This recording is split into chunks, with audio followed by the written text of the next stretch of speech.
salah satu dasar gereja Katolik di tanah Papua ini. Ya. Dasar itu bukan pada batu tapi manusia. Saya salah satu dasar gereja Katolik di tanah Papua. Mereka akan meletakkan semua perencanaan, membuat perencanaan itu di atas dasar sejarah yang jelas, benar, dan tepat. Dengan kepercayaan masing-masing, dengan pandangan yang berbeda-beda. Tapi tidak ada pandangan bersama sebagai satu Katolik, satu tanah Papua ini. Satu Katolik, satu Papua itu terada.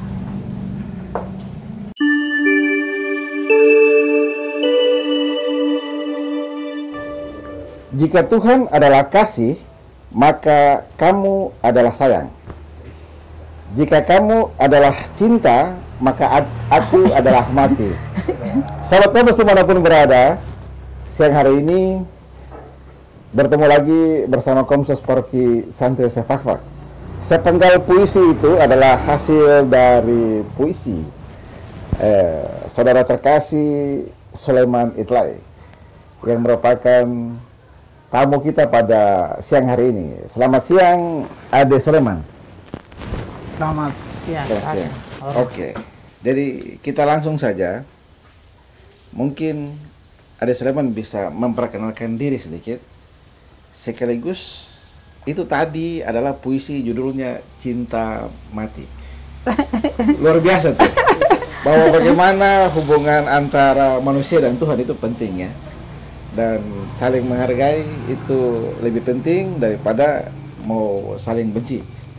Oke, Ade Sulaiman memperkenalkan diri sedikit terkait dengan Ade Sulaiman dan tujuan kedatangan ke Fakfak ini.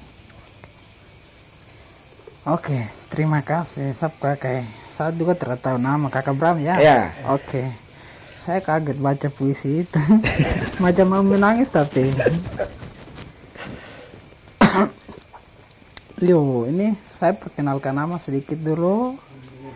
Saya punya nama Sulaiman Itlai. Saya sekarang tinggal di Jayapura. Saya selesai dari USTD jurusan teknik sipil, tapi juga dari kecil memang ingin jadi pastor, tapi terjadi sampai sekarang.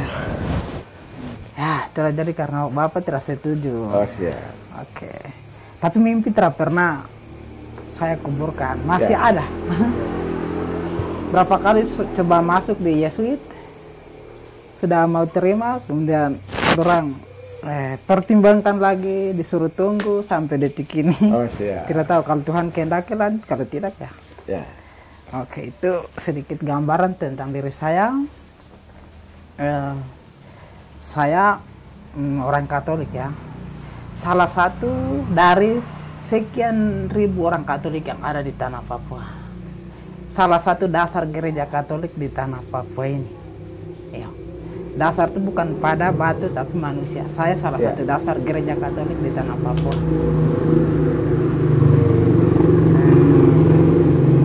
Itu mungkin begitu perkenalan singkat. Oh, siap. Jadi pasti kan dengan adanya kegiatan 129 tahun misi Katolik di tanah Papua. Ini kan Ade Sulaiman sendiri sebagai salah satu penggagas ya untuk itu. Nah, latar belakang dari muncul pemikiran itu, ide bahwa bagaimana mengamankan sejarah misi Katolik di tanah Papua. Oke, kalau lihat ada dua latar belakang secara pribadi. Pertama, yang harus dipahami, saya sebagai orang Katolik yang lahir besar secara Katolik, karena saya punya orang tua memang Katolik begitu. Saya dari kecil lahir besar secara Katolik, dibaptis Katolik sampai detik ini tidak pernah tinggal gereja. Siap.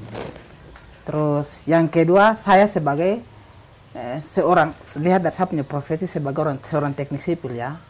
Saya di teknik sipil jadi. Setelah saya selesai 2019, atau sambil kuliah itu, saya itu mempelajari tentang sejarah, Ya. sejarah-sejarah perkembangan bangsa-bangsa di dunia, gereja-gereja, di situ.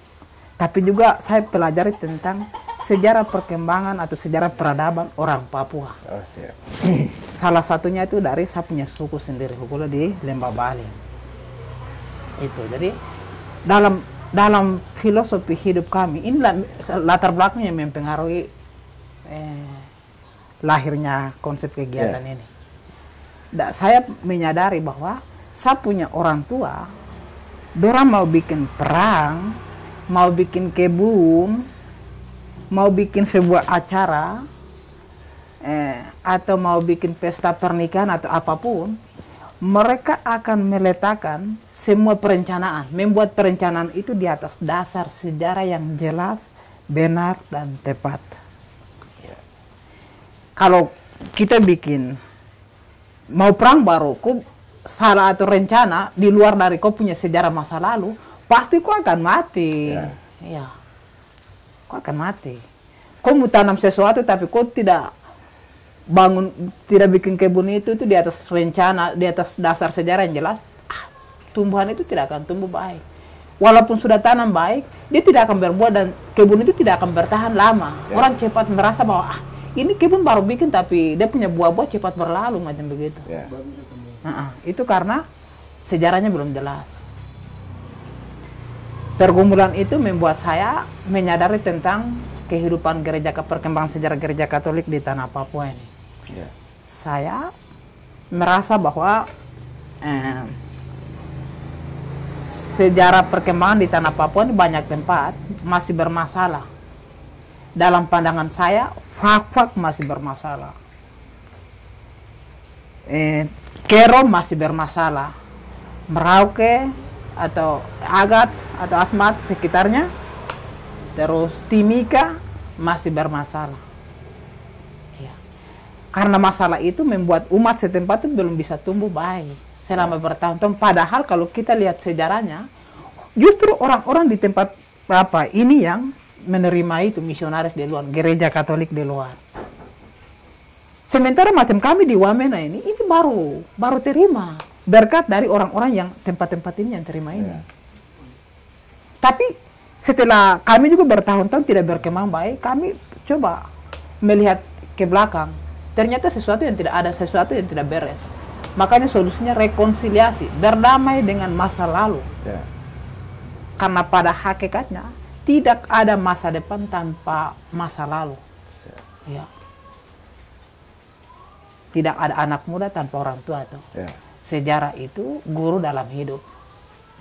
Seperti tema dalam tahun ini, perayaan ini. Jadi saya rasa bahwa selama ini kita merasa diri saya ini sebagai orang Katolik di tanah Papua terlalu pukul tinggi, terlalu percaya diri. Kita merasa bahwa gabung di OMK, aktif di PMKRI, Pemuda Katolik, atau dibaptis dalam nama Tritunggal itu sudah cukup untuk mengatakan bahwa saya ini seorang Katolik. Itu penting, tapi saya mau kasih tahu bahwa kita tidak akan menjadi 100% Katolik di tanah Papua atau menjadi 100% Katolik di paroki Santo Yosef di Fak-Fak ini atau di Brokendik ini atau di mana kalau kita tidak mempelajari sejarah di tempat ini, sejarah gereja Katolik di tempat ini. Salah satu syarat yang menjadi orang Katolik 100% di tanah Papua itu adalah kau mempelajari, memahami, menyadari diri, menyadari akan sejarah perkembangan misi Katolik di tanah Papua. Papua itu umum, tapi masing-masing kapela ini, masing-masing komunitas basis, di dalam keluarga, di dalam diri, baru memahami sejarah perkembangan gereja Katolik. Dengan itu tidak usah ragu. Itu baru gereja akan tumbuh baik. Itulah yang melatar belakangnya saya. Jadi tempat-tempat yang tidak beres ini, menurut saya tidak beres ini harus kita kasih luruskan, bantu. Itu mendorong latar belakang pikiran, kenapa mendorong saya itu jurusannya lain, bukan jurusan antropologi atau sejarah gereja, tidak. Saya ini teknik sipil. awam biasa.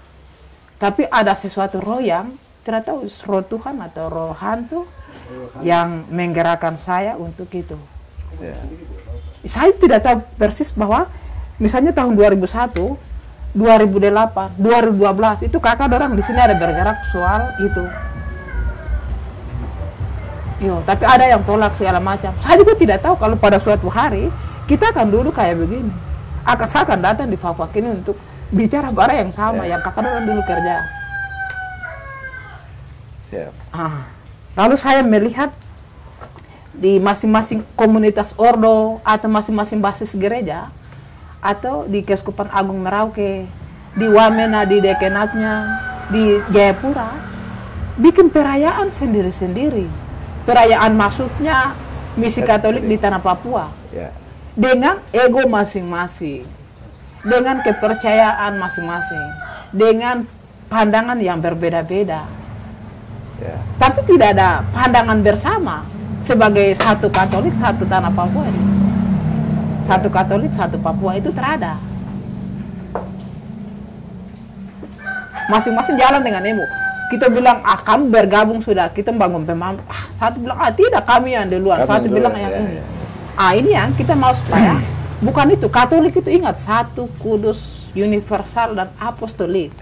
Kita mempertahankan ego kita masing-masing untuk apa?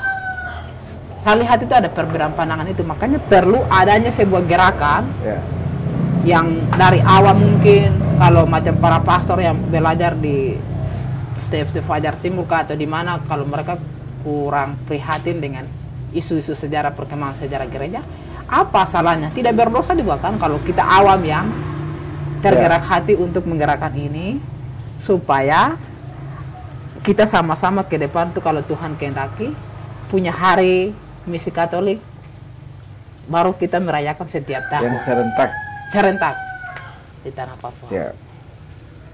Akhirnya terbentuklah Dapur Harapan. Itu. Jadi karena pikiran-pikiran itu, melihat masalah, latar belakang sejarah semacam itu, kehidupan semacam itu membawa kami atau membawa saya dengan beberapa orang untuk bangun komunikasi awal dulu. Ya.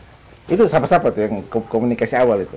Awal itu palingan saya, Pastor Bernard Baru, terus Bapak Didi Temong Mere, terus Bapak Aloysius Nafur Benan, Saudara Hengki Lapo, Saudara Jovi Wiran, terus Payan Ukago, terus Julianus Kayame. Jadi wacana ini muncul itu di akhir tahun 2020, di 2021. Sudah lama bergumul, masing-masing orang macam kakak orang di Fafak kan sudah bergumul tentang harus adanya ini. Terus secara perorangan tuh sudah ada, tapi belum ada gerakan bersama di 5 keuskupan. 5 keuskupan regio Papua ini kan terada. Makanya kita pikir bagaimana kita menyatukan ini. Ada semua kerinduan tuh ada, tapi harus ada penggerak dan penghubung supaya menyatukan, menjahit perbedaan pandangan ego ini. Lalu akhir Desember 2021 itu kami duduk di Jayapura, terus saya komunikasi dengan macam Ibu Rika Korai, Pater Bernard Baru, sudah kita bikin perencanaan supaya awal 2022 itu kita ketemu di Jayapura. Sudah, Pastor Bernard dia ke Sorong, saya ke Wamena. Natal di sana masing-masing, baru rencana tanggal 10 Januari 2022 itu kita rapat perdana dengan mengundang beberapa tokoh awam dari 5 keuskupan di Jayapura. Tanggal 10 terjadi. Akhirnya geserlah tanggal 20 Januari 2022. Kami sepakat untuk duduk diskusi, bahas-bahas, bicara-bicara tentang sejarah perkembangan gereja Katolik di tanah Papua. Sepakat di Bapak Yan Ukago punya rumah di Dok 8, Kota Jayapura. Duduk, yang turut hadir pada waktu itu saya sendiri, Pak Yan Ukago sebagai tuan rumah juga, dengan Dapu istri yang lahir besar di Fafak ini juga. Terus Bapak Didi Temong Mere, Diakon Didimus Temung Mere, Bapak Aloysius Nafurbena, Bapak Eman PTG, dan beberapa orang yang tadi saya sebut itu. Kami duduk, lalu kita ada pikir-pikir setelah bicara tentang gereja masa lalu, kegagalan, kemajuan, segala macam sudah. Kita bilang, kita tidak bisa bicara terus begini. Sekarang harus ada yang kawal. Untuk mengawal ide, gagasan, pemikiran ini harus kita bentuk sebuah tim kecil dulu. Tim kecil. Jadi sudah duduk. Ada yang usul tim lilin harapan atau apa begitu. Terus baru Bapak Aloysius Nafurbenan ini dia usul tentang nama itu kita kasih Dapur Harapan. Dengan filosofinya bahwa Dapur Harapan itu bukan hanya untuk siapkan makanan saja, tapi siapkan informasi tentang sejarah perkembangan di tanah Papua, supaya kalau orang mau bicara tentang atau mau mencari tahu tentang sejarah perkembangan misi Katolik di tanah Papua, kita sajikan informasi. Supaya dia itu baca sesuatu informasi tentang sejarah Papua Katolik, itu merasa diberkati, bisa mendapat hikmat. Lalu sudah, akhirnya kami tetapkan sudah, kalau begitu pakai Dapur Harapan saja. Namanya kasih Dapur Harapan, tapi ini berlaku hanya untuk tim kerja. Sewaktu-waktu bisa rubah, nanti akan bubar juga. Yang penting target kami, tim ini harus dia dorong eksis sampai menulis buku. Buku tentang sejarah perkembangan misi Katolik di tanah Papua. Jadi sejarah perkembangan misi Katolik di tanah Papua itu terdiri dari Keuskupan Agung Merauke, Keuskupan Jayapura, Keuskupan Manokwari Sorong, Keuskupan Agats, dan Keuskupan Timika. Kami mau merangkul itu semua. Misalnya sejarah tentang Fransiskan, dong punya tulis sendiri. MSC punya sendiri. Kongregasi ini dan itu juga dong punya sejarah masing-masing. Sejarah masing-masing ini terdapat ego-ego, perbedaan-perbedaan pandang, kepercayaan-kepercayaan. Jadi kita mau jahit kembali. Ya. Kita mau jahit. Karena di tanah Papua ini tidak ada, kalau bicara Katolik, tidak ada Katolik yang lain juga. Katolik Ortodoks ada, tapi yang kita bicara ini tentang satu Katolik yang berada di satu tanah Papua. Ya. Dalam konsep satu Katolik, satu Papua itu tidak ada perbedaan. Tidak ada Katolik Keika, tidak ada Katolik yang Hugulaka, tidak ada Katolik Fakfaka, Jayapura terada. Itu satu Katolik, satu Papua. Jadi kita mau menjahit semua pemikiran sejarah perkembangan itu dalam satu buku targetnya. Terkait dengan Pastor Lecoq di Armanville, itu bagaimana hasil diskusi dari teman-teman di Jayapura, di Dapur Harapan terkait dengan kedatangan Pastor Lecoq di Armanville di Tanah Baham di Fakfak? Jadi setelah kami membentuk tim itu, kita sepakat untuk dorong sebuah kegiatan untuk menyatukan, mencari tahu pandangan-pandangan ini. Kegiatan seminar dan lokakarya. Tanggal 21 sampai 24 Maret 2022. Jadi sekitar 2 atau 3 bulan itu kita kerja full. Hadirkan semua pihak dari MSC, dari Yesuit, Ordo OSC, OSA, semua. Baru kita lihat itu dalam hasil seminar atau setelah kita kumpulkan dokumen semua, kami lihat ada perbedaan pandangan. Yang mencolok itu ya secara de facto ada yang bilang mengikuti jalur Pastor Lecoq. Secara de jure kita berpatokan pada Merauke. Kalau dari Merauke berpatokan pada dokumen ex debito yang Paus Gregorius berapa itu dia kasih keluar yang membagi wilayah Mikronesia dan Melanesia. Lalu Pastor Julius Cavalier itu dia bergerak berusaha untuk masuk di itu dari MSC. Dia masuk di tanah Papua atau wilayah Melanesia ini, tapi harus mendirikan sebuah komunitas, makanya dia mendirikan MSC itu. Jadi dokumen XDB itu kan dia keluar 1844. Lalu MSC itu dari Eropa tiba di wilayah Keuskupan Rabaul Papua Nugini itu 1885. Tapi wilayah Rabaul ini kan dia masih berada di wilayah prefektur di Papua Nugini. Sementara pada saat itu wilayah Papua Nova Guinea ini dia masih berada di prefektur Batavia, prefektur Apostolik Batavia. Itu dokumen yang berhubungan dengan dokumen de jure. Jadi ada teman-teman di Merauke dan bilang itu, kita berpatokan pada dokumen de jure ini karena Paus yang ini kasih keluar dokumen untuk pembagian wilayah. Terus dorang tetapkan itu 14 Agustus 1905 sebagai hari masuknya misi Katolik di tanah Papua, tapi juga di Keuskupan Agung Merauke. Sementara teman-teman lain macam Keuskupan Jayapura, Keuskupan Timika, Keuskupan Agat yang lain, tapi juga Merauke yang lain, atau Keuskupan Manokwari Sorong memandang Pastor Lekok ini sebagai salah satu tokoh yang pertama masuk. Sebelumnya kan Pastor Van der Heyden. Ya. Tapi Pastor Van der Heyden ini masih dianggap sebagai perjalanan dia itu seperti orientasi pastoral awal atau survei lah dengan kata lain. Dianggap misi Katolik dimulai pada 22 Mei 1894 karena Pastor Lekok ini kan masuk di Sekro itu kan tanggal itu. Dia baptis, tandanya secara de facto itu dia membaptis orang. Perjalanan pertama itu sekitar berapa orang kah? 10 kah? 15 kah itu ada. Terus yang kedua itu baru 83 orang.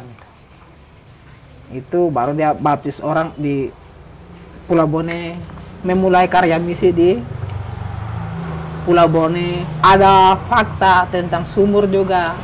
Ada bangunan bekas juga ada. Orang yang menerima ini juga ada. Macam di Merauke juga ada orang yang menerima. Tapi kita lihat fakta-fakta. Jadi ini bukan soal siapa yang mendominasi, siapa yang mayoritas mana yang mendukung ini dan itu tidak. Tapi kita lihat, kita siapkan data-data ini. Jadi sampai sekarang kan belum bisa ambil keputusan di Fak-Fak atau di Merauke. Kita ini siapkan dokumen ini, sajikan makanan. Makanan ini begini dan begitu, yang ambil enak atau tidak, yang ambil kesimpulan itu para uskup. Jadi kita harap supaya para uskup ini datang, kita selama berapa tahun kita kerjain.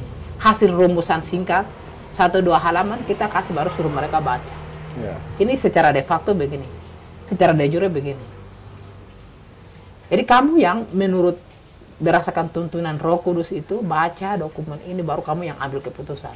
Berpatokan yang Merauke punya atau yang Fak-Fak punya.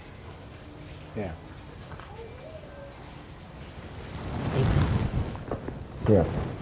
Jadi ini memang masih ini ya, masih dalam betul-betul harus penelitian yang komprehensif ini terkait dengan Katolik di tanah Papua.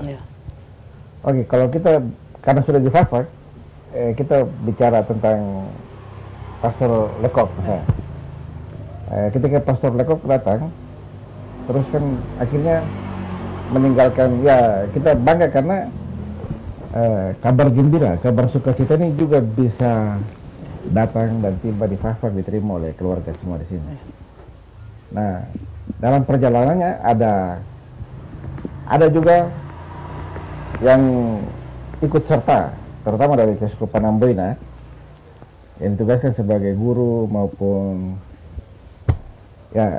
jadi guru semua, berarti guru pendidikan, guru agama. Nah, tanggapan Ade Sulaiman sendiri bagaimana terkait dengan kehadiran bapak-bapak guru ini pada saat itu?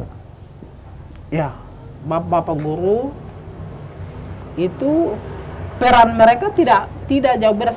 Saya itu dari secara pribadi saya tidak mau membedakan antara misionaris yang bawa masuk Injil Yesus Kristus itu atau dengan agama. Ini sekalian dua hal yang masuk sama-sama ini. dengan mereka yang terima atau mereka yang ikut membantu. Jadi guru perintis ini ibarat itu jembatan. Itu orang Eropa itu kan tidak tahu bahasa ini, Melayu segala macam, belum fasih. Jadi mau tidak mau ada orang yang menolong. Jadi mereka semua berjasa. Jadi gereja Katolik di Tanah Papua ini tidak akan pernah ada kalau ada orang Papua yang menerima. Misalnya orang Islam di Sekro, mereka juga itu dapat diperhitungkan. Pastor Lekok oke, Pastor Henry Nolens oke, dan kawan-kawan itu. Atau misionaris dari Fransiskan, MSC, OSA, OSC, semua oke, mereka yang masuk itu. Tapi jangan pernah lupa, kita silakan mengangkat misionaris, imam ini, atau brother, angkat setinggi-tingginya, setinggi langit, tapi jangan pernah mengangkat orang yang menerima, orang-orang asli Papua, atau orang Cape, guru-guru perintis, atau guru-guru perintis yang lain dari Manado atau dari Jawa. Mereka ini mendapat kesempatan yang sama, pengakuan, penghormatan yang sama.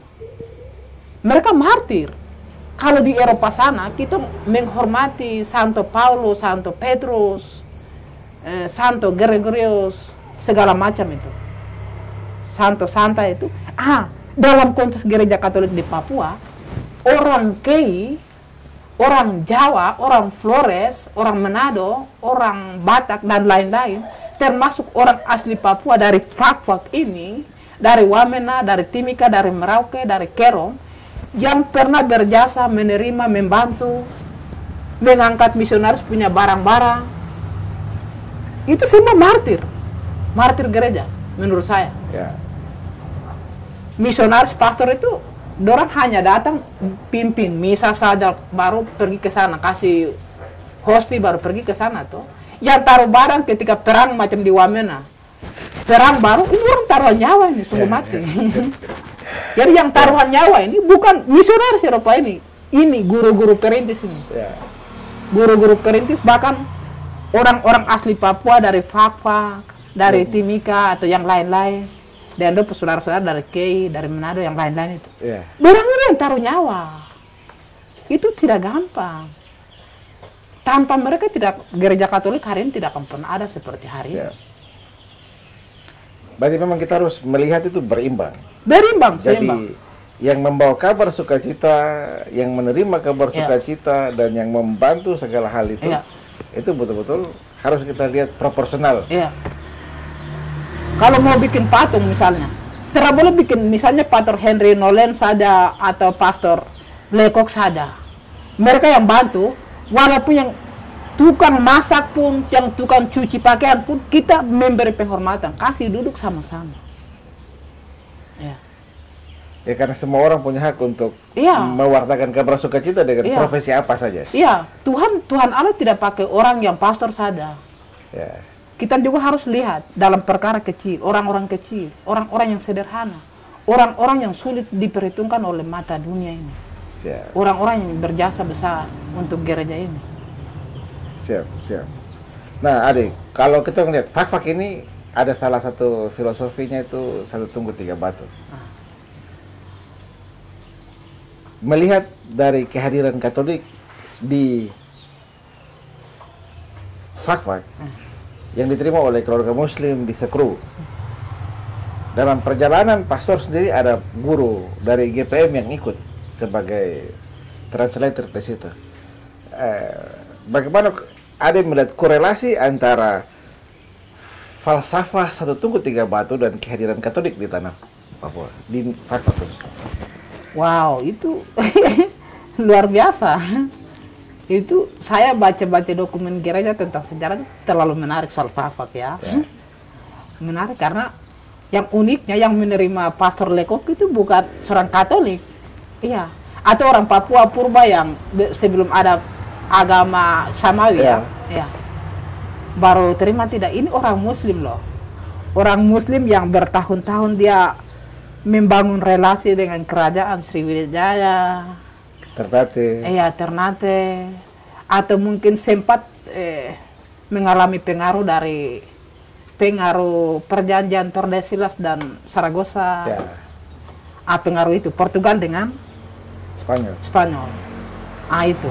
Ini kan termasuk wilayah yang cukup tua yang pertama membangun kontak dengan orang dunia Ya. luar, atau dalam konteks agama melalui perdagangan segala macam, itu kan ini salah satu wilayah yang patut diperhitungkan. Saya tidak heran karena filosofi satu tungku tiga batu itu menarik, itu sudah mendunia ya.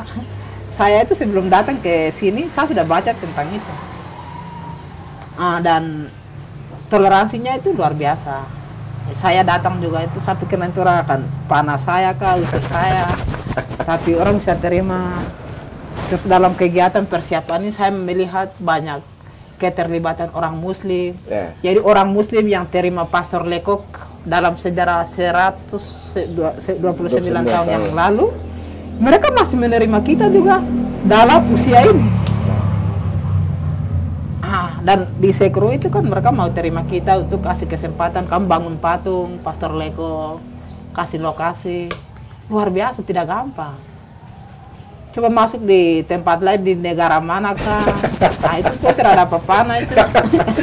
Berarti bahwa nilai-nilai toleransi yang dibangun oleh kita orang tua itu ini luar biasa, Pak. Iya. Itu satu nilai yang menarik. Corak gereja Katolik di Fakfak yang paling menarik itu adalah bagaimana relasi antara Katolik dengan Islam, dalam yang berakar dalam itu. Itu luar biasa. Itu sejarah. Dan GPM yang sekarang jadi GPI. GPI itu luar biasa. Jadi kita berharap semoga dalam kehadiran Ade Soleman di Fakfak, dalam diskusi-diskusi yang akan dibuat, bisa segera mendapat satu konklusi yang keputusan bahwa Katolik masuk di tanah Papua itu di mana ya? Itu memang masih butuh proses-proses yang penggalian data sejarah, perusahaan data sejarah ya. Jadi pada dasarnya itu dalam konteks apapun tidak ada kebenaran tunggal ya. Tidak ada kebenaran absolut. Absolut ya. Jadi sewaktu-waktu sejarah itu bisa berubah saja. Berdasarkan tuntutan, berdasarkan kebutuhan. Dan fakta-fakta yang muncul. Fakta orisinal. Siap. Jadi Soleman, terima kasih siang hari ini kita Komsos Paroki Santo Fakfak bisa berbincang-bincang dengan Ade. Semoga perbincangan ini menjadi masukan juga untuk teman-teman yang membutuhkan informasi misi Katolik di tanah Papua. Nah, satu hal yang harus dipahami bahwa kita tetap harus bersepakat untuk sepakat. Jangan kita bersepakat untuk tidak sepakat. Jadi demikian perbincangan kami dengan Ade Soleman. Mungkin ada sepintas sedikit satu bait puisi yang mungkin Ade Soleman mau sampaikan. Bukan yang lama, tapi mungkin tiba-tiba terbesit ketika datang dan hadir di Fakfak. Dan mungkin sudah ada satu baris, dua baris yang mungkin terlintas. Oke. Ya, saya ini sudah datang ke sini terlalu berharap supaya kita dapat itu ya, benang merahnya tentang misi Katolik. Nanti para uskup yang akan putuskan di tanggal 20 hari Selasa tanggal 23 Mei 2023 di Pulau Bone. Jadi kamu yang dari jauh-jauh juga datang ikut merayakan ini.